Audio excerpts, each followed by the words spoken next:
This clip is brought to you by SaveWithConrad.com.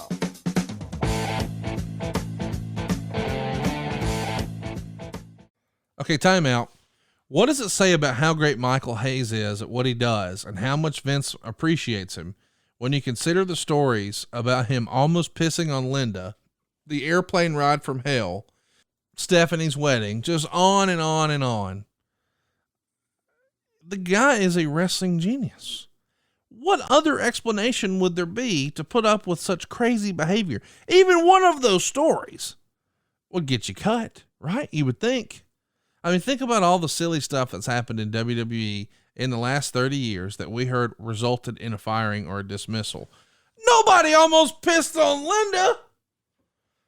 It just goes to show you that Michael Hayes is a lovable dude. Now, we know that because we know him in real life, but we can't convey that enough.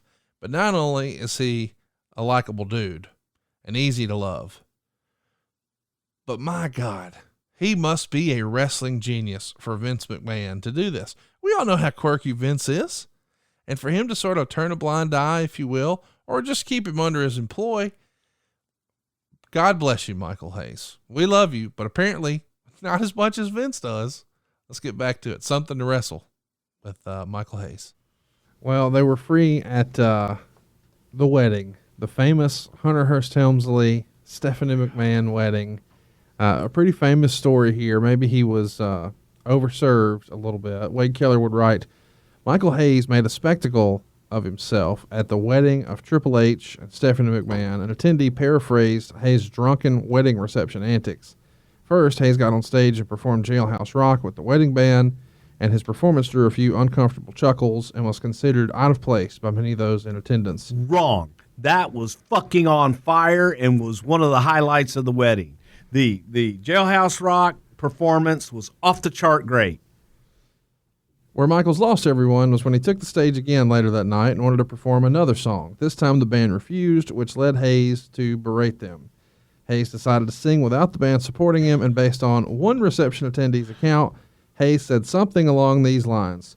This song goes out to Stephanie and Hunter. Fuck. I mean Stephanie and Paul, the $1 billion princess and the $1 million talent.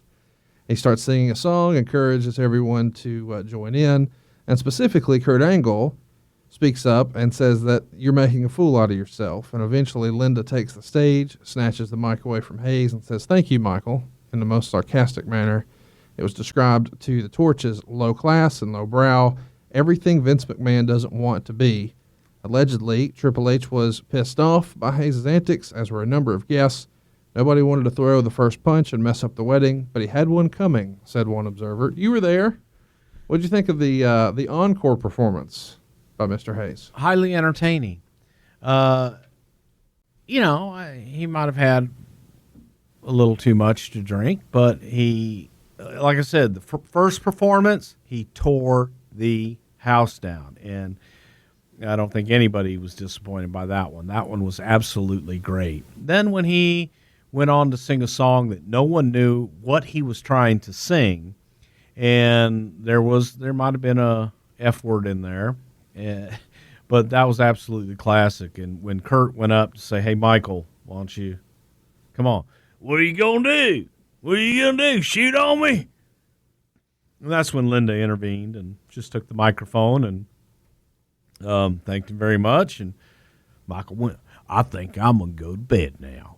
Dave, I'm sleepy and tired. I think I need to go to bed. I got an ideal." How much heat was on Michael after that? I don't think there was any heat. It was it was one of those fun moments you had something to talk about. Go ahead and tell the story that Brian Gerwitz told at one of our New York shows a few years ago, where Stephanie's pregnant and everybody's sort of talking about, Let my family save your family some cash. You don't need perfect credit. You don't need money out of your pocket, but we will save you money. It's not a matter if, it's a matter of how much. SaveWithConrad.com. you know, all the crazy antics that Michael Hayes has had over the years. And Brian raised the question, what would Michael Hayes have to do in order to get fired? And he went through some of these crazy antics where he almost peed on Linda. He maybe showed out a little bit, had a little too much to drink, overindulged at the wedding. And he sort of, Brian made up a song, maybe a Beyonce song. I think Beyonce's was All the Single Ladies, and Michael Hayes had a different one. Little stupid baby. Something like that. Oh, you little stupid baby. Yeah, it was. The idea being, I'm going to jog your memory here a little bit.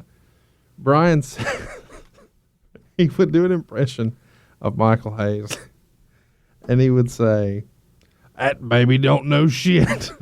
Stupid fucking baby. Can't walk and talk. Who'd that baby ever beat?" Yeah.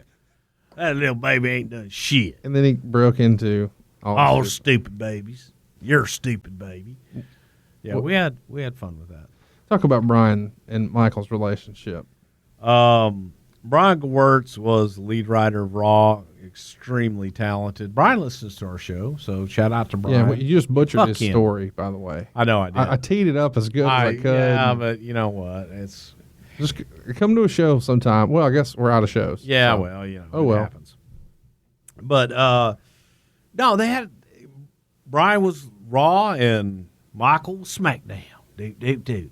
So it was kind of a love-hate relationship, and it was one of those that Michael being from the South, Brian being from New York City, it was a bit of a culture clash as well, and they had a lot of fun together. But there was a ton of mutual respect for one another.